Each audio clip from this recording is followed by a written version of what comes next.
कहानी की शुरुआत में हमें बताया जाता है कि चौथे राजकुमार सूदी ने राजा के सामने बगावत कर दी। राजा को मारकर वो खुद राजगद्दी पर बैठ गया। राज सिंहासन हासिल हो जाने के बाद उसे शाही खजाने में से एक नाइट पल मिला था। वो उसे देख पाता उससे पहले ही शिदोंग नाम का एक लड़का उसे चुराकर भाग गया था। अभी वो बांसुरी बजा रहा था। वो कहता है कि पिछले 2 घंटे में मैंने वो सारी धुन बजा दी जो कि मुझे आती थी। तुम दोनों लड़ना कब स्टार्ट करोगे? उसके सामने राजमहल के 2 सिपाही शौतियान और पेंगसी खड़े थे। ये दोनों नए राजा सूदी से वफादार थे, तो वहीं शिदोंग पुराने राजा से वफादार था।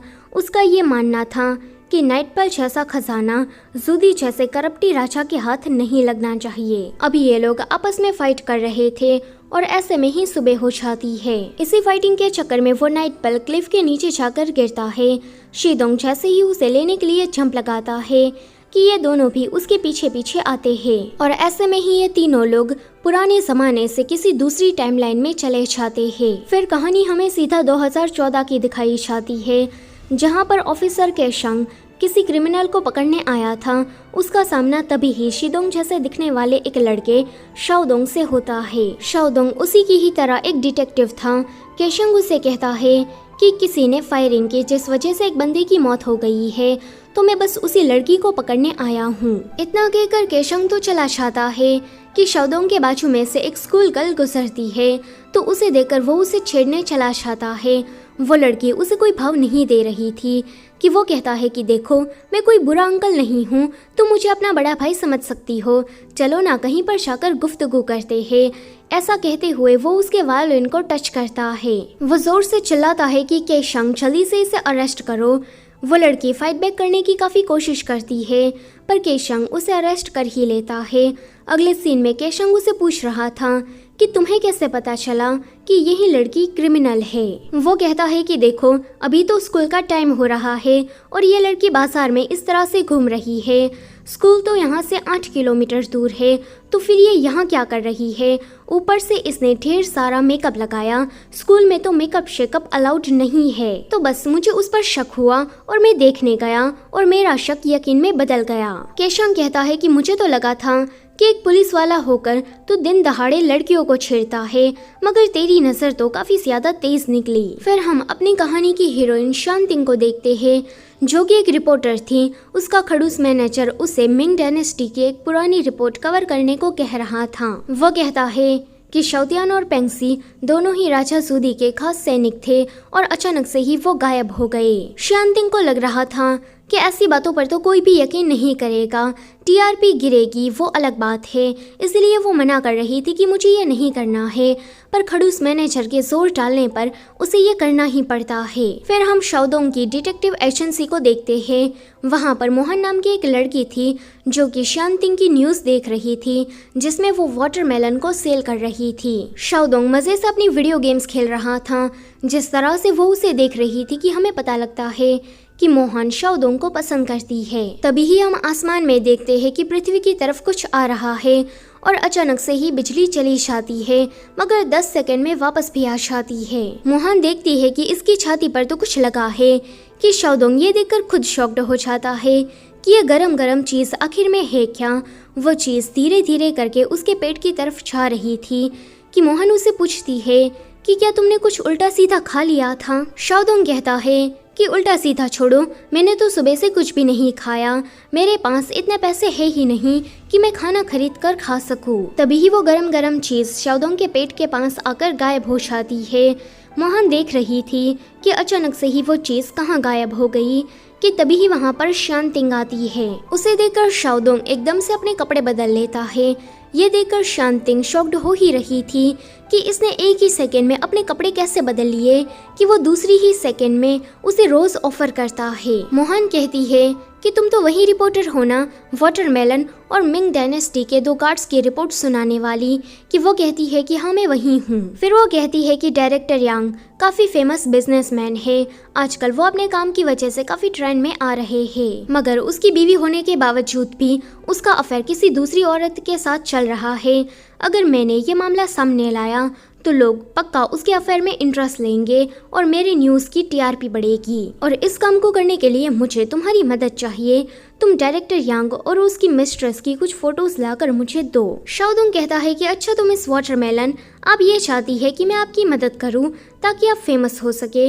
वो कहती है कि हाँ, आजकल कौन फेमस नहीं होना चाहता। वहीं शाओतियान और पेंगसी हमारे जमाने में आ गए थे और वो इस मॉडर्न जमाने को देखकर काफी शॉक्ड भी हो रहे थे कि हम पता नहीं कौन सी दुनिया में आ गए हैं। अलग अलग गाड़ियों और इलेक्ट्रॉनिक्स को देखकर वो काफी हैरान हो रहे थे कि यहाँ पर तो जगह जगह पर मॉन्स्टर्स है। पेंगसी कहता है कि सब कुछ तो चाइनीज में ही लिखा है, इसका मतलब ये है कि हम अभी भी चाइना में ही है, पर पता नहीं ये शीदोंग कहाँ चला गया। तभी ही यूशाओ नाम का एक लड़का उसके सामने आता है तो ये दोनों काफी तमीज से उसके सामने ग्रेट करते हैं। वो लड़का कहता है कि क्या तुम दोनों फिल्म शूटिंग साइट से आए हो। वो लोग कुछ समझ नहीं पाते। पेंगसी पूछता है कि क्या तुम्हें शीदोंग के बारे में कुछ पता है। वो कहता है कि शीदोंग? कौन शीदोंग? मैं तो किसी शीदोंग को नहीं जानता।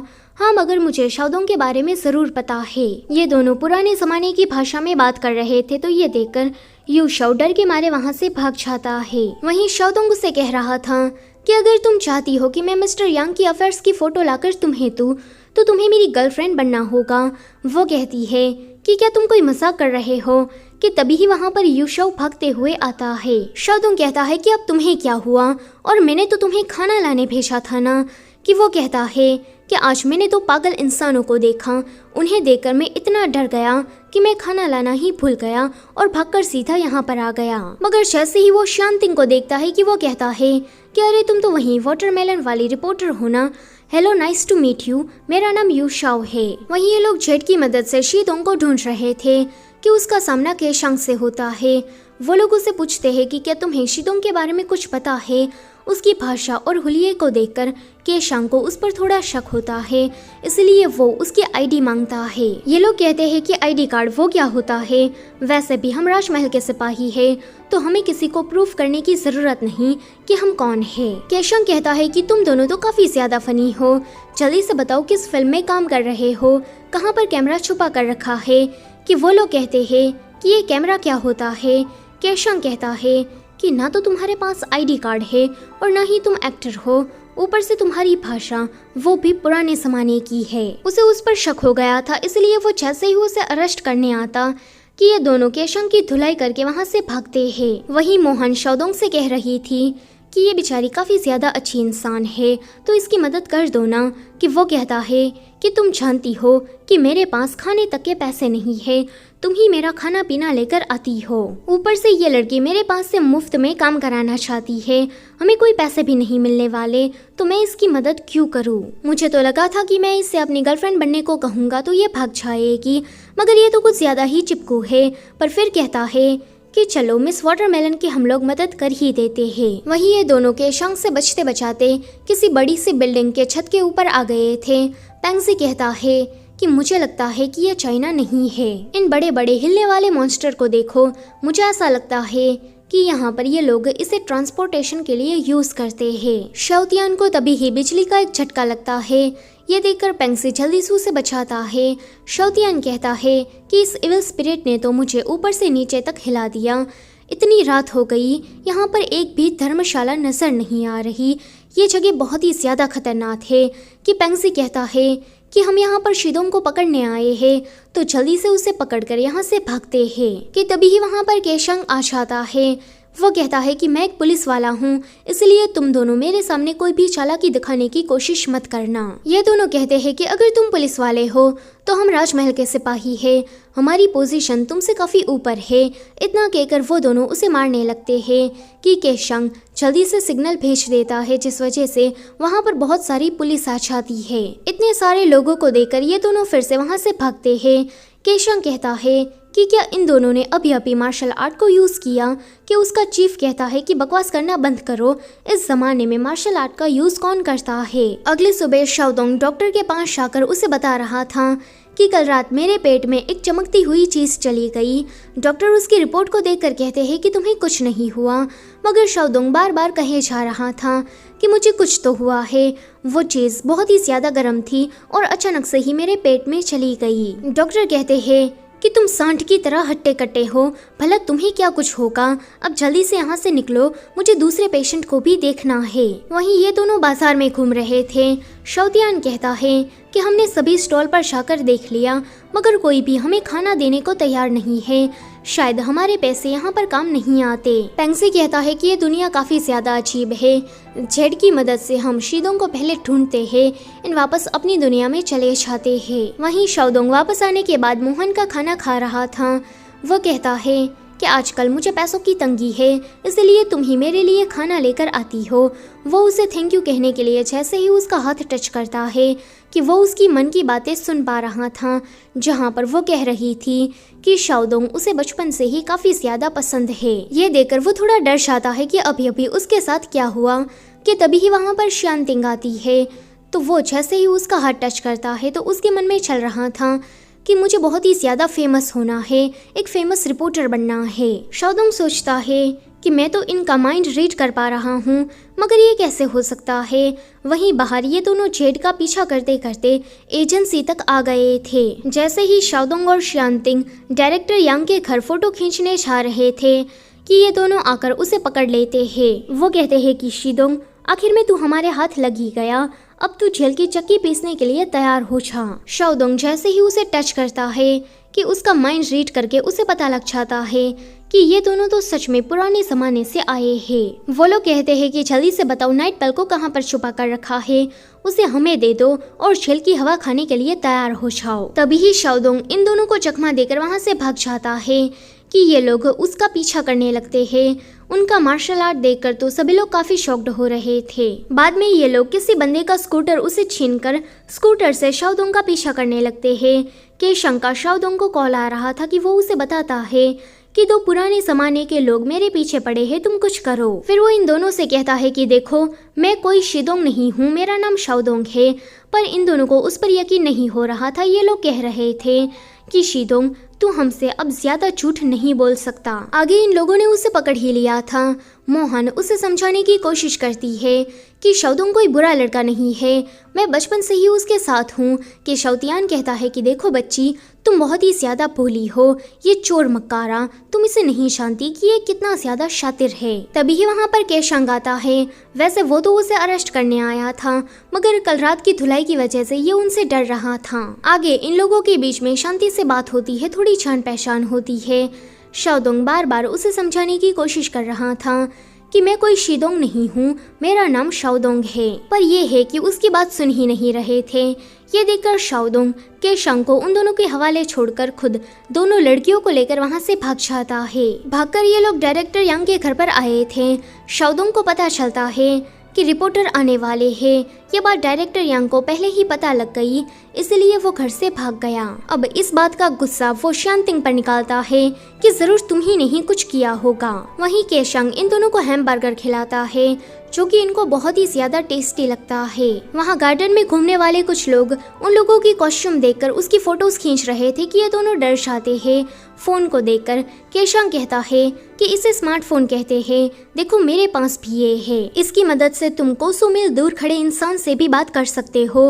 इन दोनों को यकीन नहीं हो रहा था कि ऐसा कैसे हो सकता है कि तभी ही केशंग को उसके चीफ का कॉल आता है।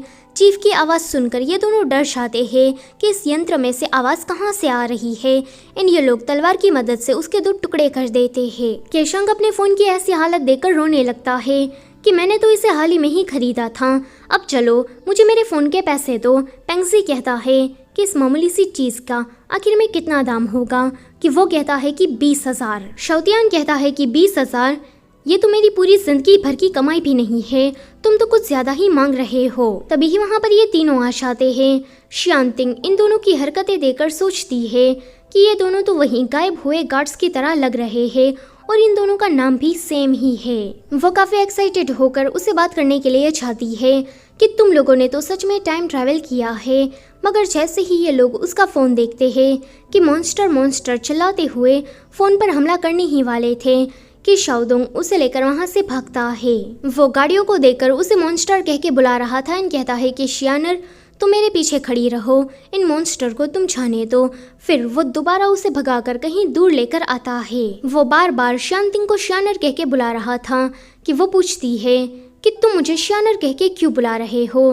पास्ट में हमें दिखाया जाता है कि जो शीदोंग था उसकी वाइफ का नाम श्यानर था। वह कहता है कि तुम मेरी वाइफ हो श्यानर, क्या तुम भूल गई कि हमने किस तरह से शादी की थी। वो जैसे ही उसे किस करने के लिए आता कि वो उसे चाटा मारती है और शाओदोंग की बॉडी में से शीदोंग चला जाता है। शाओदोंग कहता है कि तुम ये क्या करने की कोशिश कर रही थी, दिन दहाड़े ऐसी जगह पर लाकर मेरी इज्जत लूटना चाहती थी। कि वो कहती है कि ये बात तो मुझे तुम्हें कहनी चाहिए। अभी अभी तुम मुझे श्यानर कह के बुला रहे थे और कह रहे थे कि हमारी शादी हो गई और तुम मुझे काफ़ी पसंद करते हो। कि वो कहता है कि देखो मिस बैड लक, मेरे इतने बुरे दिन भी नहीं आए हैं कि मैं तुम जैसी लड़की को पसंद करूंगा। वैसे ये मेरे पैर इतने ज़्यादा दुख क्यों रहे हैं। वहीं मोहन इन दोनों को बहलाकर फुसलाकर कार के पास लेकर आती है। पहले तो ये दोनों कार के अंदर बैठने से डर रहे थे, मगर बाद में उनको ये अच्छा लगता है। शौतियान कहता है कि इसमें से तो हवा भी आ रही है। कि मोहन कहती है कि इसे ऐसी कहते हैं। पेंगसी फिर से शीदोंग की बुराई करने लगता है कि उसने शाही खजाने को चुराकर एक बहुत ही बड़ा गुनाह किया है और मोहन उसे अपनी तरफ से समझा रही थी कि शीदोंग शाओदोंग नहीं है और शाओदोंग तो बहुत ही ज्यादा अच्छा लड़का है। अगले सीन में ये सभी लोग साथ में एजेंसी वापस आते हैं, जहाँ यू शाओ इन दोनों को देखकर कह रहा था कि ये दोनों तो वही पागल है जिसे देखकर मैं भाग गया था।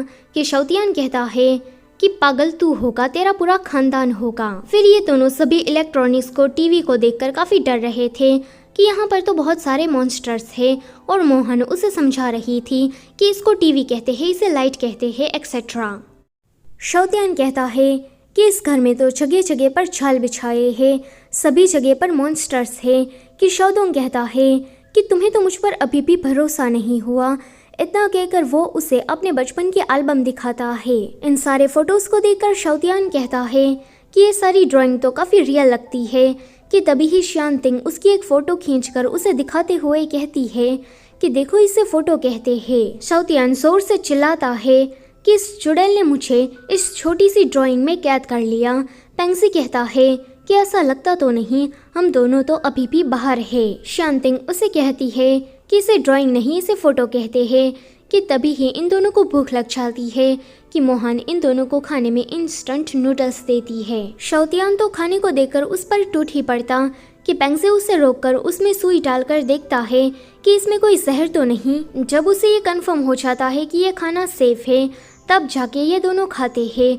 रात में सभी लोगों के सोने के बाद ये दोनों मशाल लेकर शाओदोंग को किडनैप करने जा रहे थे। वो लोग शाओदोंग को पहले बेहोश करने वाले थे, पर धुएं की वजह से फायर अलार्म बज जाता है और शाओदोंग उठ जाता है। वो कहता है कि तुम लोग ये क्या कर रहे हो, क्या मैंने तुम्हें लाइट चालू करना नहीं सिखाया था।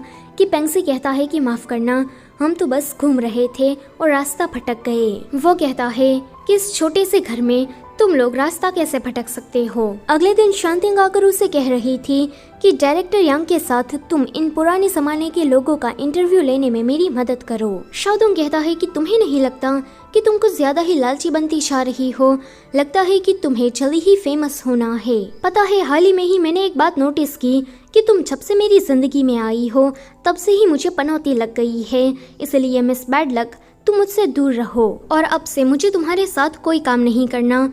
कि वो कहती है कि मिस्टर यांग के केस में तुम मेरी मदद करो। वो मना कर रहा था कि वो उसके पीछे ही पड़ जाती है कि तुम मिस्टर यांग के अफेयर्स की फ़ोटो लाकर मुझे दो। वो कहता है कि पक्का तुम मुझे पसंद करती हो, इसलिए इस तरह से मेरे पीछे पड़ी हो। कि शांतिंग कहती है कि तेरे जैसे एक नंबर के ठरकुल्ले को कौन पसंद करेगा। वो कहता है कि नाटक करना बंद करो, तुम्हारा पूरा चेहरा ब्लश कर रहा है, अब मान भी जाओ। तभी ही अचानक से शाओदोंग के अंदर शीदोंग आ जाता है और श्यानर को देखकर रोमांटिक बातें करके वहाँ से चला भी जाता है। शाओदोंग देखता है कि इसके मन में चल रहा है कि ये अभी झाड़ू पकड़कर उसे मारेगी।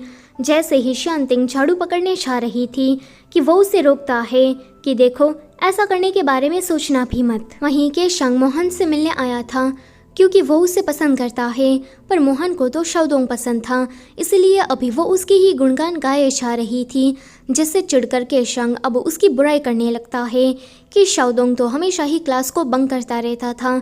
टीचर उसे हमेशा ही अपने बाजू में बिठा कर रखते थे ताकि वो कोई शैतानी ना कर सके। पुलिस एकेडमी में भी वो कभी भी ट्रेनिंग में अच्छे से ध्यान नहीं देता था। केशंग को तो लग रहा था कि शाओदोंग की इतनी बुराई सुनकर ये पक्का उसे नफरत करने लगेगी, पर मोहन कहती है कि ये तो बचपन से ही इतना कूल है, मुझे पता नहीं था। वहीं शाओदोंग यूशाओ के साथ मिलकर मिस्टर यंग पर नजर रखने गया था। शांतिंग वहां पर मक्खी बनकर घूम रही थी कि उसकी टक्कर एक अंकल से हो जाती है। वो अंकल उसे कुछ देते हुए कहते हैं कि ये शूफे के अलावा और किसी को भी मत देना। अंकल उसे ज्यादा कुछ कह पाते कि वहाँ पर बहुत सारे काले कपड़े पहने हुए लोग आकर अंकल को बेहोश करके ले जा रहे थे।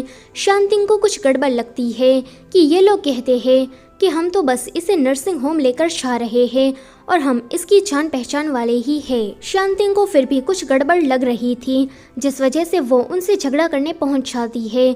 शाओदोंग की नज़र जब इन पर पड़ती है कि वो शांतिंग की मदद करने यहाँ पर आ जाता है। शाओदोंग के वहाँ से जाते ही यूशाओ कहता है कि मिस्टर यांग यहाँ पर आए हैं, मगर शाओदोंग नहीं था, इस वजह से यूशाओ भी उसकी फोटो नहीं खींच पाता। शांतिंग कह रही थी कि वो लोग कोई बुरे लोग हैं, जाकर उसे पकड़ो और अंकल को बचाओ, मगर वो कह रहा था कि मैं बिना किसी सबूत के या फिर सर्च वारंट के किसी को भी अरेस्ट नहीं कर सकता। वापस एजेंसी आने के बाद यूशाओ शाओदोंग से बात कर रहा था और एक्सीडेंटली वो उसे टच कर लेता है, जिससे शाओदोंग उसके मन की बातें सुन पा रहा था। जहां यूशाओ का दिमाग बस लौंडियाबाजी करने में था और वो मैगजीन में नंगू पुंगू लड़कियों की फोटोज देखकर काफी खुश हो रहा था। शाओदोंग कहता है कि तू इतना ज्यादा गंदा होगा मैंने सोचा नहीं था, मैं तो तुझे खाना लाने सामान लाने बाहर भेजता था, देर होती थी तो मुझे लगता था कि तू कहीं किसी मुसीबत में या ट्रैफिक में ना फंस गया हो, मगर तू तो इस बहाने कोठे में जाकर लड़कियों से बात करता था। आगे वो जब किचन में खाना लेने आता है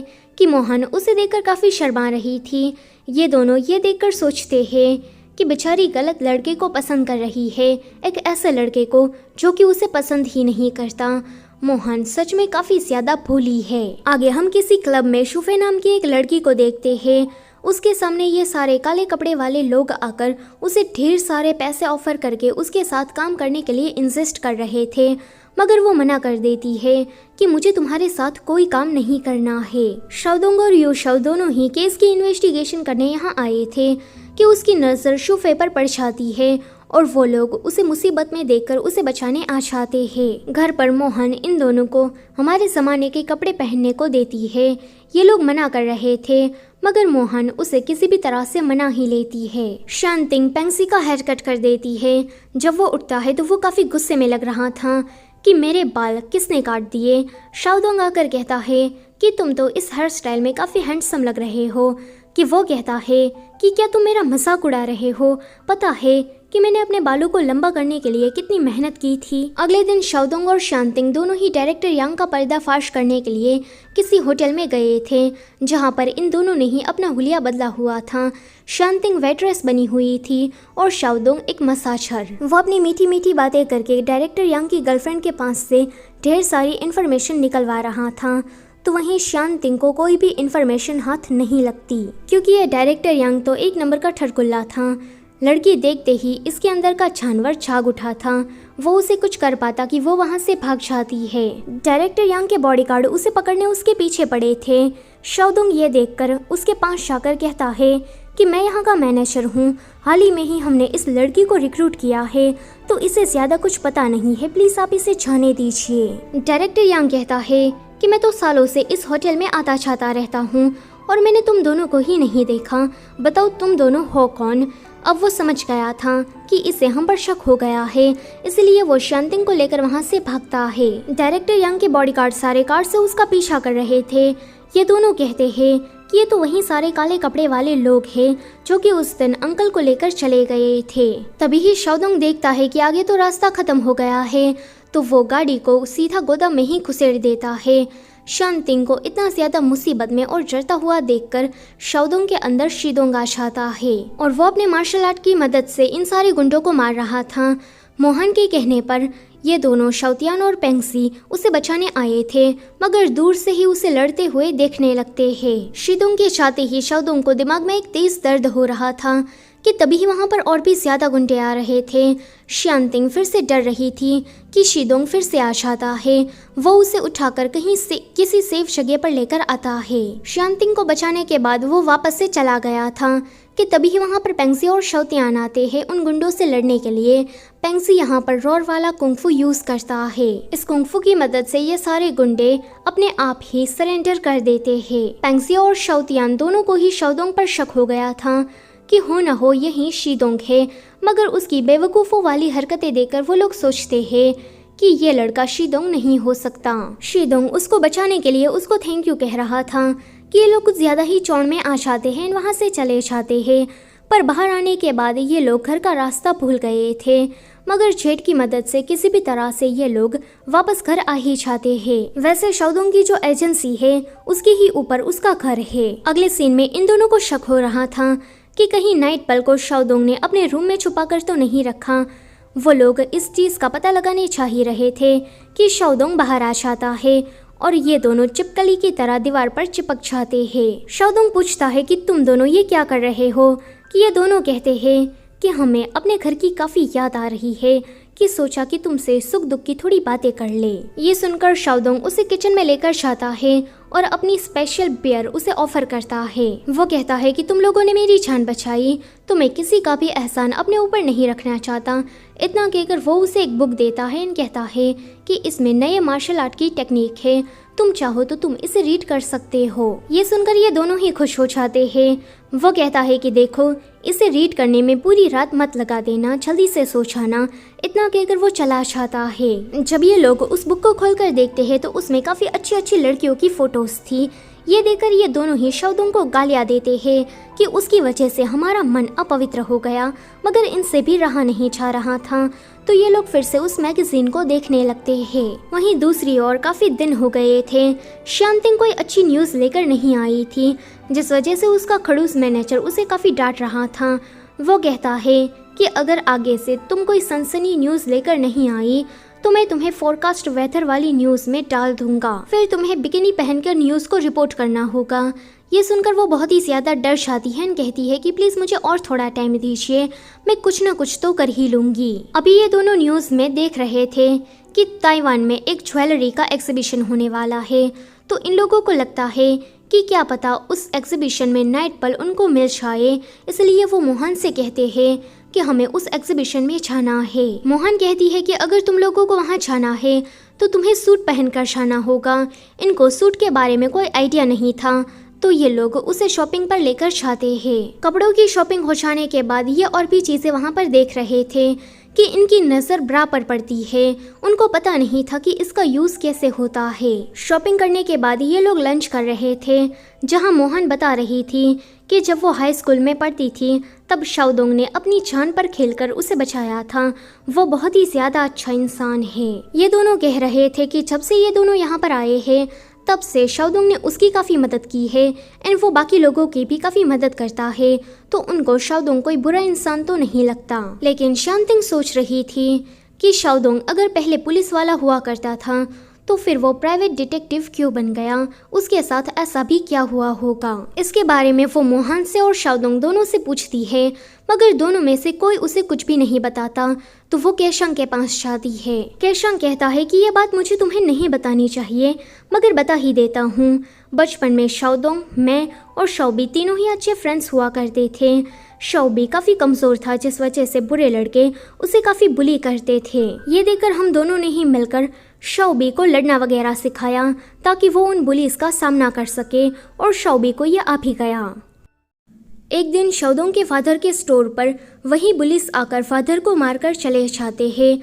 जब इसके बारे में शौदोंग को पता चलता है तो उसे काफ़ी गुस्सा आता है और वो केशंग के साथ मिलकर इस चीज़ का बदला लेता है। अब इन लोगों से ये बात सहन नहीं होती कि किस तरह से शौदोंग ने उसे मारा।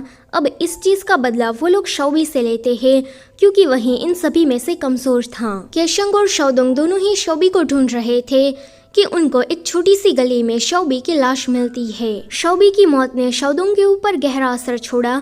उसने उसी दिन ठान लिया कि वो बड़ा होकर एक पुलिस वाला बनेगा और शौबी के साथ जैसा हुआ है वो किसी के भी साथ ऐसा नहीं होने देगा। ये सारी कहानी सुनकर शांतिंग के दिल में शाओदोंग की जो बुरी इमेज थी अब से वो सुधर जाती है। आगे शांतिंग को पेंगसे और शाओतियान का इंटरव्यू लेना था। अगर उसने ऐसा कर दिया तो वो एक फेमस रिपोर्टर बन जाएगी। इसके लिए वो शाओदोंग के घर रहने आती है कि शाओदोंग उसे कहता है कि अगर तुम्हें मेरे घर पर रहना है तो तुम्हें ये नौकरों वाली ड्रेस पहननी होगी और ये सारे घर के काम भी करने होंगे। शांतिंग तो ये चीज करने को भी तैयार थी क्योंकि उन दोनों का इंटरव्यू लेने के बाद उसे जो फेम मिलने वाला था वो बहुत ही ज्यादा बड़ा था। अगले दिन शांतिंग उसी अंकल को ढूंढ रही थी जिसने उसे कोई चीज देते हुए कहा था कि इस चीज को तुम शुफे को ही देना। कि तभी ही वहाँ पर वो सारे काले कपड़े वाले लोग आ जाते हैं जो कि डायरेक्टर यांग के ही बॉडीगार्ड्स थे। डायरेक्टर यांग को पता चला था कि ये रिपोर्टर उसे एक्सपोज करना चाहती है, इसलिए उसने अपने बॉडीगार्ड को भेजा ताकि वो इसे चुप करा सके। वो लोग शांतिंग को बेहोश करके अपने साथ लेकर जा रहे थे कि वहाँ पर डेविड नाम का एक लड़का आकर उसकी जान बचाता है। ये सारे बॉडीगार्ड्स कह रहे थे कि डेविड उस लड़की को तुम हमें सौंप दो, मगर वो नहीं दे रहा था। इन दोनों की बातों से हमें पता चलता है कि ये सारे बॉडीगार्ड्स और डेविड ये दोनों एक दूसरे को पहले से ही जानते हैं। जब शाओदोंग वहाँ पर आता है तो डेविड वहाँ से जा चुका था और शांतिंग उसे बेहोशी की हालत में मिलती है। शाओदोंग उसे उठाने के लिए जल्दी से माउथ टू माउथ उसे सीपीआर दे रहा था और इसी चक्कर में शाओदोंग की जो माइंड रीडिंग की सुपर पावर थी वो शांतिंग के अंदर चली जाती है। उठने के बाद शांतिंग शाओदोंग के थॉट्स को रीड कर पा रही थी, मतलब कि शाओदोंग के पास तो अपनी पावर थी ही, मगर किस करने के बाद शांतिंग के पास भी थोड़ी देर के लिए ये सुपर पावर आ जाती है। यहाँ पर शाओदोंग का माइंड रीड करने के बाद उसे पता चलता है कि शाओदोंग के फादर नहीं चाहते थे कि वो एक पुलिस वाला बने। पुलिस वालों के तो बहुत सारे दुश्मन होते हैं और कोई भी फादर अपने बेटे को मुसीबत में नहीं देखना चाहेगा, लेकिन शाओदोंग अपने फादर के खिलाफ जाकर एक पुलिस वाला बना। जब फादर की मौत हुई तब उसने ये पुलिस की जॉब भी छोड़ दी और एक प्राइवेट डिटेक्टिव बन गया। जब ये लोग घर वापस जा रहे थे कि डेविड उन दोनों को दूर से ही देख रहा था और शांतिंग को देखकर एक अजीब सी स्माइल करता है। अगर डेविड के बारे में कहूँ तो ये एक इंटरनेशनल चोर है। 12 मुल्कों की पुलिस इसे ढूंढ रही है, मगर कोई भी इसे क्या इसके बाल को भी पकड़ नहीं पाया। घर वापस आ जाने के बाद शांतिंग शाओदोंग से कह रही थी कि तो तुम्हारे पास दूसरों के थॉट्स को रीड करने की पावर है। मुझे हमेशा से ही लगता था कि तुम मेरे थॉट्स को रीड कर पा रहे हो, तो ये इसी वजह से था। बताओ तुम्हें ये सुपर पावर कहाँ से मिली? मुझे भी ये पावर चाहिए ताकि मैं दूसरों का इंटरव्यू ले सकूं। अगर उन लोगों ने मुझसे झूठ बोला तो मुझे पता लग जाएगा। पर शाओदोंग अपने फादर की वजह से दुखी था, इसलिए उसे यहाँ से भगा देता है। जब वो बाहर आती है कि मोहन उससे पूछती है कि शाओदोंग इतना ज्यादा अपसेट क्यों है, ऐसा भी क्या हुआ था, कि वो उसे बता देती है कि शाओदोंग अपने फादर की वजह से दुखी है। आगे वो केशंग के पास जाकर उसे पूछ रही थी कि शाओदोंग के फादर की मौत कैसे हुई। इस पर वो उसे बताता है कि शाओदोंग के पुलिस में भर्ती हो जाने के बाद उसके फादर को उस पर काफी प्राउड फील हो रहा था। आज उसका बर्थडे था और फादर ने उसकी फेवरेट बाइक उसे गिफ्ट में देने के लिए खरीदी थी। केशंग से वो इसी बारे में बात कर रहे थे कि केशंग कहता है कि देखना, शाओदोंग इस बाइक को लेकर जरूर लड़कियों के पीछे भागेगा और अलग अलग लड़कियों को घुमाएगा। फादर कहते हैं कि मेरा बेटा तो मुझ पर गया है, मैंने भी अपनी जवानी में काफी सारी लड़कियों को घुमाया है। फिर केशंग अपनी ट्रैफिक पुलिस के शिफ्ट में चला गया। थोड़ी देर के बाद उसे पता चला कि शाओदोंग के फादर को किसी कार ने हिट कर दिया है। वो बंदा शाओदोंग के फादर को मारने के बाद कहीं भाग गया। उसके बारे में आज तक किसी को भी कुछ नहीं पता चला। शाओदोंग अपने फादर के हथियारे को ढूंढना चाहता था, मगर चीफ ने कहा कि वो एक पुलिस वाला है और वो अपने फायदे के लिए किसी से बदला लेने के लिए इस पावर का गलत यूज कर रहा है। इसलिए शाओदोंग ने पुलिस की जॉब छोड़ दी और वो एक प्राइवेट डिटेक्टिव बन गया। मोहन उससे पूछती है कि फिर उस हथियारे का क्या हुआ, क्या उसको उसके किए की सजा मिली? इस पर केशंग कहता है कि शाओदोंग की पुलिस की जॉब छोड़ने के बाद उसके फादर का जो हिट एंड रन का केस था वो क्लोज कर दिया गया। हथियारे के बारे में अभी तक कुछ भी पता नहीं चला। वो आज भी खुलेआम सड़कों पर घूम रहा है। अगले दिन एग्जीबिशन का दिन था, जहां पर ये टकलू डायरेक्टर यांग शुफे के साथ आया था। क्योंकि शुफे अब उसकी असिस्टेंट है। शाओदोंग यहाँ पर केशंग के साथ मिलकर सिक्योरिटी गार्ड्स को सारे ऑर्डर्स दे रहा था। जब वो इन दोनों को साथ में देखता है तो काफी शॉक्ड होता है कि ये दोनों साथ में। शांतिंग अपनी रिपोर्टिंग का काम कर रही थी कि वो गिरने वाली थी कि तभी ही वहाँ पर डेविड आकर उसे बचा लेता है। जब शाओदोंग इन दोनों को साथ में देखता है तो उसे थोड़ा गुस्सा आता है। यहाँ पर ये लोग भी आए थे। जब ये लोग शुफे को देखते हैं तो वो उन्हें काफी ज्यादा हॉट लग रही थी। अब यू शाओ तो पहले से ही ठरकी था और वो अपनी ठरक भरी नजरों से उसे देख रहा था। शाओतियान को शुफे को देखकर पहली ही नजर में पहला प्यार हो जाता है। मजेदार बात तो ये थी कि पेंगजी भी उसे देख रहा था। वैसे तो पेंगजी एक सख्त लौंडा है, मगर यहाँ आकर पिघल गया। सभी लोग यहाँ एग्जीबिशन में ज्वेलरीज को देख ही रहे थे कि वहाँ पर डेविड एक बहुत ही बड़ा धमाका करता है और कीमती ज्वेलरीज को चुराकर वहाँ से भाग रहा था कि शाओदोंग और ये दोनों उसके पीछे भागते हैं उसे पकड़ने के लिए। डेविड इन दोनों का मार्शल आर्ट देखकर बहुत ही ज्यादा शॉक्ड था कि इस जमाने में भी किसी को मार्शल आर्ट आ सकता है, मगर डेविड यहाँ पर काफी ज्यादा चालाक था। वो इन लोगों को चकमा देकर भाग जाता है। वापस घर आने के बाद मोहन को शांतिंग पर शक हो रहा था कि कहीं ये उसके शाओदोंग को पसंद तो नहीं करने लगी। वो उसे इसके बारे में पूछती है कि शांतिंग बताती है कि वो शाओदोंग को पसंद नहीं करती। अब ये दोनों एक दूसरे की फ्रेंड्स बन गई थी। शांतिंग उसे बचपन की एक बात बताती है जहाँ पर स्कूल में वो अपने टीचर को काफी पसंद करती थी। उसका छोटा मोटा क्रश था उसके टीचर पर। टीचर की ही वजह से उसने रिपोर्टिंग लाइन में आना चूज किया। टीचर के कहने पर वो अपने सीनियर के साथ मिलकर स्कूल में ही रिपोर्टिंग करने लगी थी और टीचर उसे सिखा रहे थे कि वो इस लाइन में किस तरह से इम्प्रूव कर सकती है। सीनियर शांतिंग को पसंद करता था, मगर उसने उसे ये बात कभी नहीं बताई क्योंकि वो जानता था कि शांतिंग तो टीचर को पसंद करती है। एक दिन इसी तरह से ये दोनों घूम रहे थे और न्यूज़ ढूंढ रहे थे कि इनको पता चलता है कि उसके स्कूल में जो फूड कैटरिंग का काम करते हैं वो टीचर तो करप्ट ही है। उसे काफी ढेर सारे पैसे मिलते हैं, मगर फिर भी वो इनको काफी गंदा फूड सर्व करता है और बाकी के पैसे अपने पास रख लेता है। ये दोनों इस सारे इंसिडेंट की फोटो खींचकर जल्दी से टीचर के पास आकर उसे ये सारी बातें बताते हैं। अब टीचर तो बहुत ही ज्यादा चालाक था। वो इन्हें कहता है कि तुम लोग अभी छोटे हो, अगर तुम लोगों ने ये बात सामने लाई तो तुम लोग तो मुसीबत में पड़ जाओगे। वो इन दोनों के पास से सारे एविडेंस ले लेते हैं एंड कहते हैं कि तुम लोग इसके बारे में किसी को भी कुछ भी नहीं बताओगे। अब ये लोग तो टीचर की बात मान लेते हैं। अगले दिन शांतिंग अपने फेवरेट टीचर को देख रही थी कि सीनियर उसे कहता है कि भले ही तुम उसे पसंद करती हो, मगर किसी को इस तरह से स्टॉक करना अच्छी बात नहीं होती। कि इन दोनों को पता लगता है कि ये टीचर उन सारे एविडेंस को लेकर प्रिंसिपल के पास गया है। टीचर ने प्रिंसिपल से ये कहा कि उसने ही इन सारे सबूतों को ढूंढा है, जिस वजह से प्रिंसिपल उसे प्रमोशन दे देते हैं। शांतिंग को अपनी आंखों पर यकीन नहीं हो रहा था कि उसका फेवरेट टीचर इस तरह की नीच हरकत कर सकता है। अभी वो बहुत ही ज्यादा गुस्से में थी एंड सभी के सामने उस टीचर का भंडा फोड़ना चाहती थी कि सीनियर उसे रोकता है कि तुम ऐसा मत करो, हम कल जाकर प्रिंसिपल से बात करेंगे। तो वो सीनियर की बात मान लेती है, मगर अगले ही दिन उसे पता चलता है कि सीनियर प्रिंसिपल के ऑफिस से कुछ चुराते हुए पकड़ा गया, जिस वजह से सजा के तौर पर उसे सस्पेंड कर दिया गया। शांतिंग को ये जानकर काफी बुरा लगता है कि ये सब कुछ उसकी वजह से हुआ कि सीनियर का छोटा भाई आकर शांतिंग को कुछ देता है। उसके अंदर ये सारे एविडेंस थे। शांतिंग सीनियर की इस कुर्बानी को ज़ाया नहीं जाने देना चाहती थी, इसलिए वो इन सारे सबूतों को लेकर किसी टीवी चैनल के पास जाकर उसे ये दिखा देती है। उसके बाद उस फूड कैटरिंग वाले को तो सजा मिली ही, मगर इस टीचर को भी सस्पेंड कर दिया गया। और यहीं से ही शांतिंग की एक रिपोर्टर बनने की जर्नी स्टार्ट हुई। मोहन, जो कि उसकी इन सारी बातों को काफी ध्यान से सुन रही थी। अगले दिन शाओतियान के दिमाग में से वो लड़की शुफे चाह ही नहीं रही थी।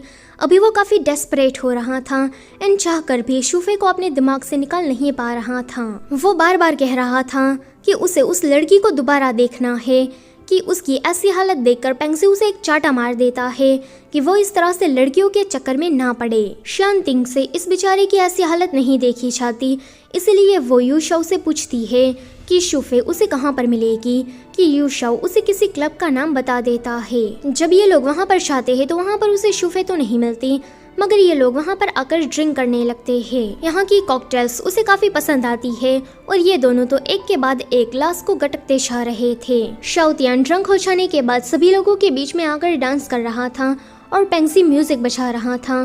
किसी को भी इन दोनों की हरकतें इतनी अजीब नहीं लगती, उल्टा सभी लोग तो इसे एंजॉय कर रहे थे। थोड़ी देर के बाद जब ये दोनों वॉशरूम में गए थे कि उनको वहाँ पर डेविड मिलता है। पेंगसी तो उसे देखकर उसे मारने ही वाला था कि ये तो वही चोर है कि डेविड उसे अपनी चिकनी चुपड़ी बातों में फंसाने लगता है कि मैं एक अच्छा इंसान हूँ, ये तो बस मैंने एक ही बार चोरी की है। वो दोनों उसे कोई गलत इंसान ना समझे। शाओतियान का तो इन सारी बातों पर ध्यान ही नहीं था और उसके दिमाग में तो बस शुफे ही चल रही थी। डेविड उसकी सारी हरकतों को समझकर सोचता है कि ये शुफे को पसंद करता है, तो आगे चलकर इस चीज का मैं फायदा उठा सकता हूँ। वापस घर आ जाने के बाद शांतिंग शाओदोंग की ड्रिंक में कुछ मिलाकर उसे पिला देती है, जिस वजह से वो बेहोश हो जाता है। शांतिंग उसे किस करके उसकी सुपर पावर लेना चाहती थी ताकि बाद में वो उन दोनों का इंटरव्यू ले सके, लेकिन कुछ भी ना होता हुआ देखकर वो उसे 2-3 बार और किस करती है, पर फिर भी कुछ नहीं होता। पर शाओदोंग को अपने इतने ज्यादा क्लोज देखकर उसकी हार्ट बीट जरूर तेज हो जाती है। जब अगले दिन शाओदोंग उठता है तो उसे काफी कमजोरी महसूस हो रही थी। सीसीटीवी के जरिए उसे पता लग जाता है कि कल रात शांतिंग ने उसके साथ क्या किया था। अभी उसे काफी गुस्सा आता है। वो शांतिंग से कहता है कि अगर तुम्हें मेरी सुपर पावर चाहिए थी तो मुझसे बात कर लेती, इस तरह की हरकत करने की क्या जरूरत थी। शांतिंग समझ जाती है कि ये मुझ पर गुस्सा करेगा। साथ ही साथ में शांतिंग को यह भी पता लग गया था कि शीदोंग को शाओदोंग के अंदर से कैसे बाहर निकालना है। वो पुराने जमाने का म्यूजिक बजाकर वहां से भाग जाती है। शीदोंग के आते ही वो मार्शल आर्ट की प्रैक्टिस करने के बाद शाओदोंग की बॉडी को छोड़ देता है। शीदोंग के जाते ही शाओदोंग को दिमाग में काफी तेज दर्द हो रहा था। अब तो शाओदोंग को भी पता लग गया था कि जब भी उसे इस तरह का दर्द होता है तो इसका मतलब ये है कि शीदोंग उसकी बॉडी में थोड़ी देर के लिए आया था। शांतिंग जैसे ही बाहर जाती है कि डेविड आकर उसे किडनैप कर लेता है। नॉर्मल हो जाने के बाद शाओदोंग शांतिंग को ढूंढ रहा था क्योंकि उसे पूछना था कि शीदोंग उसकी बॉडी में आने के बाद क्या क्या हरकतें करता है और शांतिंग ने ऐसा क्या किया था कि शीदोंग उसकी बॉडी में आ गया। पर उसे पता चलता है कि शांतिंग टीवी स्टेशन आज आई ही नहीं, ऊपर से उसका फोन भी बंद आ रहा था। वो समझ गया था कि शांतिंग को किसी ने किडनैप कर लिया है। यहाँ डेविड शांतिंग को लेकर अपनी किसी खुफिया जगह पर आया था। डेविड उसे कहता है कि मैंने तुम्हें इसलिए किडनैप किया क्योंकि मैं तुमसे अपनी फीलिंग्स कन्फेस करना चाहता हूँ कि मैं तुम्हें कितना ज्यादा पसंद करता हूँ। माफ करना, मेरे पास इसके अलावा और कोई रास्ता नहीं था। कि शांतिंग ये सुनकर उस पर काफी गुस्सा करती है कि वो कहता है कि मुझे तुम जैसी जंगली बिल्लियाँ बहुत ही ज्यादा पसंद है। इतना कहकर वो उसे डेट के लिए पूछता है कि तभी ही वहाँ पर ये सभी लोग शांतिंग का लोकेशन ट्रेस करते हुए आ जाते हैं। शाओदोंग जल्दी से शांतिंग को छुड़ाने के लिए चाहता है और पेंगसी उसे लड़ रहा था। शाओतियान उसे मना करता है कि वो डेविड को ना मारे क्योंकि उसकी नजरों में तो डेविड एक अच्छा इंसान है, एक ऐसा इंसान जो कि उसे शुफे से मिला सकता है। अभी ये सभी लोग डेविड को पकड़ने की काफी कोशिश कर रहे थे मगर ये उनको फिर से चकमा देकर भाग जाता है। पेंगसी शाओतियान को डांट रहा था कि तुम इस तरह से किसी की बातों में कैसे आ सकते हो। डेविड ने तुमसे ये कहा कि वो तुम्हें उस लड़की से मिलवाएगा और तुमने उसकी बात मान भी ली। शाओतियान अभी पेंगसी की बात सुन ही नहीं रहा था क्योंकि अब तो उसकी नजरों में पेंगसी उसका दुश्मन बन गया और डेविड उसका फ्रेंड। वापस आ जाने के बाद शाओदोंग शीदोंग के बारे में शांतिंग से पूछ रहा था कि वो उसे बताती है कि पहले मुझे लगा कि शीदोंग तुम्हारी बॉडी में ऐसे ही आता जाता रहता है मगर फिर मुझे पता चला कि मेरी जो रिंगटोन है उसमें पुराने जमाने का म्यूजिक है और इसी म्यूजिक को सुनकर शीदोंग बाहर आता है। अभी वो ये चीज समझ नहीं पा रहा था कि बार बार शीदोंग उसकी बॉडी में क्यों आ रहा है। क्या शीदोंग के साथ उसका कोई कनेक्शन है। अगले दिन डेविड शाओतियान को मिलने के लिए बुलाता है क्योंकि आज यहाँ पर शुफे आने वाली थी। जब वो वहाँ पर आती है कि शाओतियान बेचारा उसे देखकर ठीक से बोल भी नहीं पा रहा था। वो कहता है कि मेरा नाम शाओतियान है और तुम मुझे काफ़ी सेक्सी लगती हो, क्या तुम मेरी दोस्त बनना पसंद करोगी। कि तभी ही वहाँ पर शाओदोंग आ जाता है क्योंकि उसे डेविड को अरेस्ट करना था, लेकिन हमेशा की तरह यह बंदा इनको चकमा देकर भाग जाता है। शुफे डेविड को अपना दुश्मन मान रही थी क्योंकि डेविड जिस गैंग में काम करता है उन लोगों ने अंकल को किडनैप करके रखा है एंड वो अंकल शूफे के लिए उसके पिता समान थे। शाओदोंग जब उसे पूछता है कि क्या तुम हमारी टीम में शामिल होना चाहती हो, वो लोग डेविड और मिस्टर यांग दोनों को ही पकड़ना चाहते हैं कि शूफे एकदम से मान जाती है। अभी वो सोच रही थी कि जो पेंगजी है उसका मार्शल आर्ट काफ़ी ज़्यादा अच्छा है, यह बंदा उसके आगे चलकर काम आ सकता है। जहाँ तक शाओतियान और यूशाओ की बात है तो ये दोनों तो एक नंबर के ठरकी है। शाओदोंग वो थोड़ा चालाक है तो इससे बचकर रहना पड़ेगा। कि वहीं शाओदोंग सोच रहा था कि ये हमारी टीम में शामिल होने के लिए इतनी जल्दी क्यों मान गई, इसके पीछे ज़रूर इसका कोई मकसद होगा। जब शूफे यहाँ से जा रही थी कि शाओदोंग हैंडशेक करने के बहाने उसके थॉट्स को रीड करना चाहता था तो उसे बस इतना ही दिखाई पड़ता है कि शूफे को बचपन में काफ़ी बुली किया गया था और उस अंकल ने आकर उसे बचाया था। तब से ही शूफे उस अंकल को अपना सब कुछ मानने लगी। शाओदोंग आगे कुछ जान पाता कि शाओतियान वहां आकर उन दोनों को अलग करता है और गुस्सा करता हुआ अंदर चला जाता है।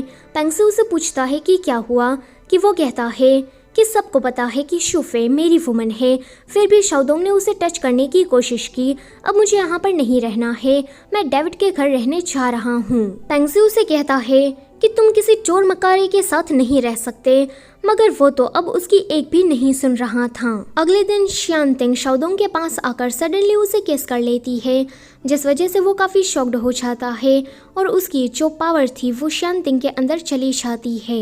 वो कहती है कि माफ़ करना, मुझे ये तुम्हारी पावर थोड़ी देर के लिए उधार चाहिए थी, इसलिए मैंने ऐसा किया, प्लीज़ इसे तुम कुछ गलत मत समझना। मगर शाओदोंग वो तो कुछ बोलने की हालत में नहीं रहा था। आगे वो शूफे को मिलने के लिए बुलाती है और उसे अंकल के बारे में बताते हुए उस पेंडेंट को दे देती है। जैसे ही वो उसे टच करती है कि उसे पता चलता है कि बचपन में शूफे को इस अंकल ने अडॉप्ट किया था और इन दोनों के बीच में बाप बेटी जैसा रिश्ता है।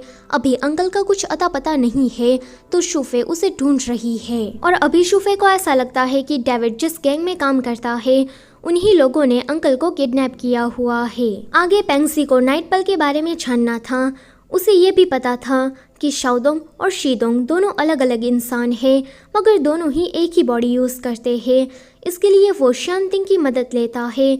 शांतिंग उस म्यूजिक की मदद से शीदोंग को बाहर निकालती है। पेंगजी उसे बताता है कि उन लोगों ने टाइम ट्रैवल किया है। अभी वो लोग मिंग डायनेस्टी में नहीं है बल्कि फ्यूचर के चाइना में है। शीदोंग उसकी सारी बातें ध्यान से सुन रहा था। वो पूछता है कि यहाँ पर इतनी सारी लाइटें क्यों चल रही है, इलेक्ट्रिसिटी क्या होता है और रास्ते पर इतने सारे मॉन्स्टर्स क्यों घूम रहे हैं। तो पेंगजी उसके सारे सवालों के जवाब दे रहा था और शांतिंग इस पूरे इंसिडेंट का वीडियो बना रही थी। जब शीदोंग उसकी बॉडी में से चला जाता है कि शाओदोंग देखता है कि शीदोंग कितना ज़्यादा टैलेंटेड है। वो कहता है कि शीदोंग का सिर्फ मार्शल आर्ट ही अच्छा नहीं है बल्कि उसका इंटेलेक्चुअल भी काफ़ी अच्छा है। अगर मैं उसकी तरह होता तो आज मैंने काफ़ी लोगों की मदद कर दी होती। उसे इस तरह की बातें करता देखकर शांतिंग कहती है कि सभी लोग अपनी अपनी जगह पर ठीक होते हैं। तुम्हारे पास भी बहुत सारे टैलेंट है जो कि शीदोंग के पास नहीं है, इसलिए तुम खुद को डिस्करेज करना बंद करो। आगे इन सभी लोगों को आर्टिफैक्ट के एग्जीबिशन में आने का इनविटेशन मिलता है। जब शांतिंग वहां पर जाती है कि उसके पास यांजुन नाम का एक लड़का आता है जो कि एक पुलिस ऑफिसर था। डायरेक्टर यांग के सारे बॉडीगार्ड्स उसे पकड़कर उसके पास लेकर जा रहे थे, मगर ये उन सभी को ढेर कर देता है। एंड फिर शांतिंग से कहता है कि मैं शाओदोंग, मोहन और केशंग इन तीनों को ही पहले से जानता हूँ। हम लोगों ने पुलिस एकेडमी में साथ में ट्रेनिंग ली थी और वो इनविटेशन कार्ड मैंने ही तुम्हें भेजा था। ये सुनकर वो समझ जाती है कि यहाँ पर कुछ तो बड़ा होने वाला है कि तभी ही शाओदोंग और शूफे मिलकर डायरेक्टर यांग को अरेस्ट कर लेते हैं। दरअसल में एग्जीबिशन के दौरान ही इन सभी पुलिस वालों ने ये प्लान बनाया था कि वो लोग डायरेक्टर यांग को अरेस्ट कर लेंगे, क्योंकि उनको पता चला था कि डायरेक्टर यांग गैंगस्टर के साथ मिला हुआ है और उसने बिजनेस में भी बहुत सारे घोटाले किए हैं। शांतिंग जल्दी से इन सारे इंसिडेंट की वीडियो बनाकर अपने मैनेजर को भेजकर कहती है कि जल्दी से इसे अपनी टीवी चैनल पर पब्लिश करो। एग्जीबिशन के बाद तो शाओतियान भी घर वापस आ गया था और पेंगजी से माफ़ी मांग लेता है कि उसे इस तरह से घर छोड़कर नहीं जाना चाहिए था। वो इतने दिनों तक डेविड के साथ रहा, मगर डेविड ने शूफे को परस्यू करने में उसकी मदद ही नहीं की, इसलिए उसने डेविड का साथ छोड़ दिया। यांजुन केशंग को मिलने के लिए बुलाता है एंड उसे बताता है कि डायरेक्टर यांग के बॉडीगार्ड जो काले रंग के कपड़े पहनते हैं ऐसे ही और भी लोग पहनते हैं, मगर वो डायरेक्टर यांग के बॉडीगार्ड नहीं है। मुझे लगता है कि ये सभी लोग उसी गैंग से बिलोंग करते हैं। हमें इन सभी के मास्टरमाइंड को पकड़ना होगा। आगे के शंग शाओदोंग को भी ये बात बता देता है कि डायरेक्टर यांग के बॉडीगार्ड और काले रंग के कपड़े पहनने वाले लोग दोनों ही अलग अलग हैं। फिर हम उसी मास्टरमाइंड को देखते हैं जिनके लिए ये सभी काले रंग के कपड़े वाले लोग काम करते हैं। दरअसल में डेविड भी इसी बंदे के लिए काम करता है। इसको पता चलता है कि शाओदोंग के पास माइंड रीडिंग की पावर है और जो पेंगजी और शाओतियान है वो दोनों पुराने जमाने से आए हैं और उनको मार्शल आर्ट भी आता है। तभी ही वहाँ पर केशंग के पुलिस स्टेशन के चीफ ऑफिसर आते हैं। यह बंदा उसे कहता है कि तुम्हारी फैमिली मेरे कब्जे में है। शाओदोंग के पास जो लाइफ टर्निंग इंस्ट्रूमेंट है तुम मुझे उसे चुरा कर दो। अगर तुमने ऐसा नहीं किया तो तुम भूल जाना कि तुम्हारी कोई फैमिली भी थी। इस बंदे को लाइफ टर्निंग इंस्ट्रूमेंट इसीलिए चाहिए था क्योंकि वो बहुत ही ज्यादा पावरफुल था। उसकी मदद से भूकंप भी लाया जा सकता है। चीफ को मजबूरन ना चाहते हुए भी उस यंत्र को चोरी करने जाना पड़ता है, मगर वो एक पुलिस वाले थे जिस वजह से उससे तो ये काम होता ही नहीं। अब ये बंदा ऑर्डर देता है कि शाओदोंग की एजेंसी पर हमला कर दो और वो लाइफ टर्निंग इंस्ट्रूमेंट चुरा कर मुझे दो। उसके सारे लोग ऐसे ही करते हैं।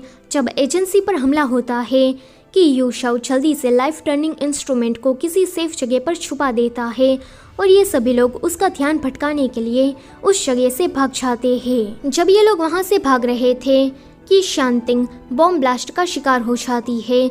उसे जल्दी से हॉस्पिटल लेकर आया जाता है। शाओदोंग उसकी ऐसी हालत देखकर कहता है कि ये सारी मेरी गलती है, मेरी ही वजह से शांतिंग की ऐसी हालत हुई। सभी लोग उसे समझा रहे थे कि इसमें उसकी कोई गलती नहीं थी। किसी ने भी ये एक्सपेक्ट नहीं किया था कि यहाँ पर ऐसा कुछ हो जाएगा, मगर शाओदोंग को काफी ज्यादा पछतावा हो रहा था। उसे यहाँ पर एक बात तो समझ में आ गई थी कि वो शांतिंग से प्यार करता है और वो शांतिंग को इस तरह से तो कभी भी नहीं देख सकता। वहीं शूफे को पता चलता है कि इसी मिस्टीरियस बंदे ने अंकल को कब से किडनैप करके रखा है एंड वो उसके पास से कोई जहर बनवा रहा है। शूफे अपने अंकल को देखना चाहती थी कि तभी ही वहाँ पर ये सारे लोग आकर उस पर हमला कर देते हैं कि शाओतियान आकर उसे बचाता है जो कि कब से उसे स्टॉक कर रहा था। शाओतियान को अपनी इतनी ज्यादा फिक्र करते हुए देखकर वो सोचती है कि यह बंदा इतना ज्यादा बुरा भी नहीं है। अब से वो उससे काफी अच्छे से बात करने लगती है। अगले सीन में शाओदोंग और बाकी सभी लोग अंकल को उस गैंग से छुड़ाकर घर वापस लेकर आते हैं। इसमें इतने दिन गुजर गए थे कि अब तो शांतिंग को भी हॉस्पिटल से डिस्चार्ज मिल गया था एंड वो अब बिल्कुल ठीक थी। अंकल को जहर दिया गया था तो शूफे उसे लेकर हॉस्पिटल में जाती है। आगे पेंगजी लाइब्रेरी चला गया था, क्या पता उसे हिस्ट्री की बुक में उस जहर का इलाज मिल जाए, क्योंकि अंकल ने इन लोगों को बताया था कि उस मिस्टीरियस पर्सन ने अपनी गैंग के सभी लोगों को ये जहर खिलाया है ताकि इस जहर की दवाई के बहाने वो उन सभी को अपने कंट्रोल में रख सके। शाओतियान शूफे के अंकल को बचाने जब गया था कि वो इस मिस्टीरियस पर्सन के हाथ लग गया। वो उसे देखकर कहता है कि जनरल आप भी यहाँ पर आ गए हैं, यानी कि ये जो गैंगस्टर है वो भी इन्हीं लोगों की तरह पुराने जमाने से मॉडर्न जमाने में आ गया। शाओतियान उसे कहता है कि जनरल आपने हमें ऑर्डर दिया था कि हम लोग उस चोर शिदोंग को पकड़कर उसे खत्म कर दे और उस नाइट पल को लेकर आपके पास आए, मगर जब हम दोनों ये करने गए कि हम लोग एक्सीडेंटली यहाँ पर आ गए। यहाँ पर शाओतियान को लग रहा था कि उसका जो चीफ जनरल है वो एक अच्छा इंसान है, मगर ऐसा नहीं था। यह बंदा बहुत ही ज्यादा चालाक था। वो उससे कहता है कि अब से तुम मुझे जनरल नहीं बल्कि बॉस कह के बुलाओगे। हम लोग अभी मॉडर्न जमाने में है तो हमें यहाँ की ही भाषा का यूज करना चाहिए। इतना कहकर वो शाओतियान को काले रंग के कपड़े पहनने को देता है और उसकी गैंग में शामिल कर लेता है। हिस्ट्री की किताब को पढ़कर पेंगजी को पता चलता है कि उसका जो जनरल था वो अब मॉडर्न जमाने में आ गया है, बिल्कुल उन्हीं की ही तरह। और पुराने जमाने में भी उसने एक ब्लैक आर्मी इकट्ठा की थी और वो मॉडर्न जमाने में भी ऐसा ही कर रहा है। कि तभी ही उसे मिलने शाओतियान आता है। उसके कपड़ों और बातों को सुनकर वो समझ जाता है कि उस जनरल ने इसका पूरी तरीके से ब्रेन वॉश करके रखा है। यहाँ पर पेंगजी शाओतियान को काफी समझाने की कोशिश करता है कि भले ही वो उसका जनरल है मगर वो बुरे काम कर रहा है। अब वो एक गुंडा बन गया है। उसने गैंग में सभी लोगों को जहर दिया है ताकि वो सभी को अपने कंट्रोल में रख सके। मगर शाओतियान तो उसकी बातें सुन ही नहीं रहा था एंड कहता है कि वो हमारे जनरल है तो हमें उसकी बात माननी चाहिए। तुम उसकी बात ना मानकर उससे गद्दारी कर रहे हो। वो उससे सारे रिश्ते नाते तोड़ लेता है कि पेंगसी को तो रोना ही आ जाता है कि ये पहले किसी लड़की की वजह से उसे छोड़कर चला गया था एंड अब किसी फ्रॉडिये की वजह से। लेकिन पेंगसी ये बात अच्छे से जानता था कि शाओतियान थोड़ा बेवकूफ़ टाइप का है।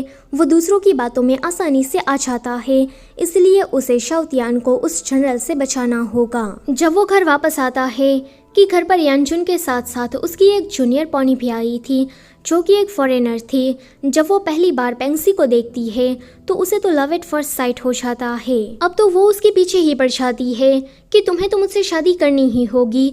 पेंगसी बेचारा उससे डर के मारे भाग रहा था।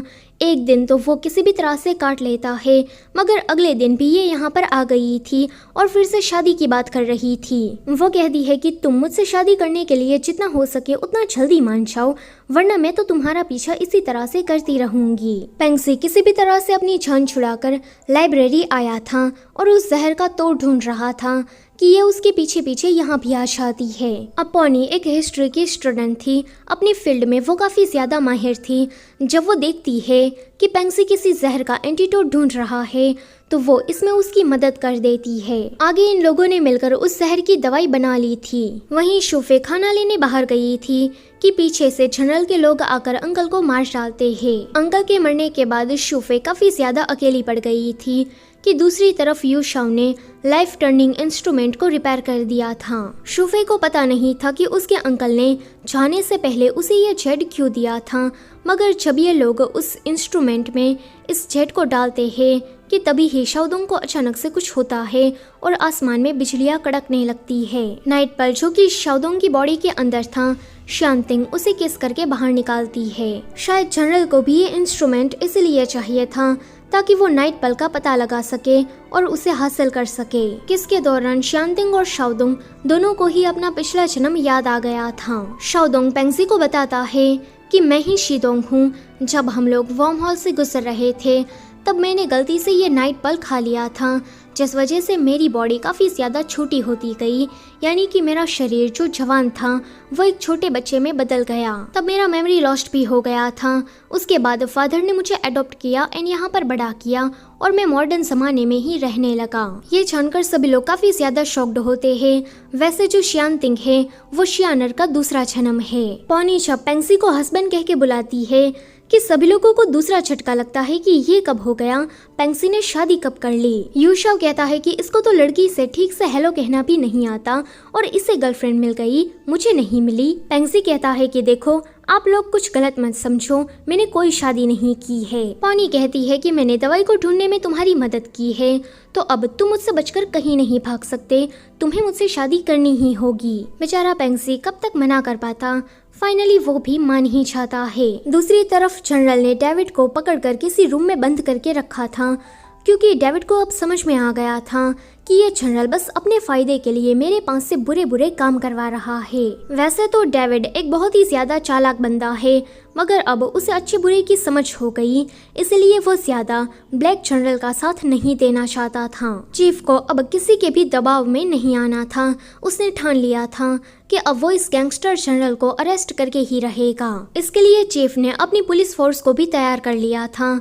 वहीं शाओतियान समझ गया था कि ये जनरल भले ही उसका सुपीरियर है मगर ये बुरे काम कर रहा है, इसलिए वो पेंगसी से मिलकर ये सारी बातें करता है। उसे माफ़ी मांगकर कहता है कि मुझे तुम्हारी बात मान लेनी चाहिए थी। पेंगसी को ये जानकर अच्छा लगता है कि फाइनली इस बुद्धू को समझ आ ही गई। शाओतियान उसे डेविड के बारे में बताता है कि अब वो भी उस बुरे जनरल का साथ नहीं देना चाहता। अगले सीन में हम मोहन को देखते हैं जिसने शाओदोंग पर से अपना क्रश खत्म कर लिया था क्योंकि उसे उसकी जिंदगी का ट्रू लव यानजुन मिल गया था। ऊपर से वो भी उसे बहुत ही ज्यादा पसंद करता था। यहाँ केशंग के लिए मुझे थोड़ा बुरा लगा क्योंकि शुरुआत से ही वो मोहन को पसंद करता था, मगर एक तरफ उसका बेस्ट फ्रेंड था तो दूसरी तरफ उसका क्रश। वो इन दोनों को ही अपनी वजह से हर्ट नहीं करना चाहता था, इसलिए उसने गिव अप कर दिया। अगले सीन में ये सभी लोग मिलकर जनरल पर हमला कर देते हैं। इस गैंग में बहुत सारे लोग काम कर रहे थे। जनरल ने इन सभी को उस शहर की मदद से अपने कंट्रोल में रखा था, मगर जैसे ही दवाई मिलती है कि इनमें से कोई भी जनरल का साथ देने के लिए तैयार नहीं था। जब ये लोग उस जनरल को अरेस्ट करने चाहते कि वो उस नाइटपल को लेकर वहाँ से भाग जाता है, वो कह रहा था कि भले ही अभी मेरे साथ कोई भी ना हो, मगर मैंने अपना मकसद पूरा कर लिया, जो कि था नाइटपल को हासिल करने का। पेंगजी और शाओतियान दोनों ही मिलकर उसे लड़ने चाहते हैं, मगर इस जनरल का मार्शल आर्ट इतना ज्यादा अच्छा था कि ये दोनों उसके सामने टिक नहीं पाते। अभी ये नाइटपल को हासिल करने के बाद बहुत ही ज्यादा चौड़ मार रहा था, जोर जोर से हंस रहा था कि तभी ही डेविड उसे वो नाइटपल खिला देता है। नाइटपल के खाते ही ये तो एक छोटा सा बेबी बन जाता है, जैसा कि शिदोंग के साथ हुआ था। ये वाला सीन यहीं पर ही कट होता है। अगले सीन में हम देखते हैं कि यानचुन और मोहन एक दूसरे को डेट कर रहे हैं। पेंगजी ने भी पोनी का प्रपोजल एक्सेप्ट कर लिया था।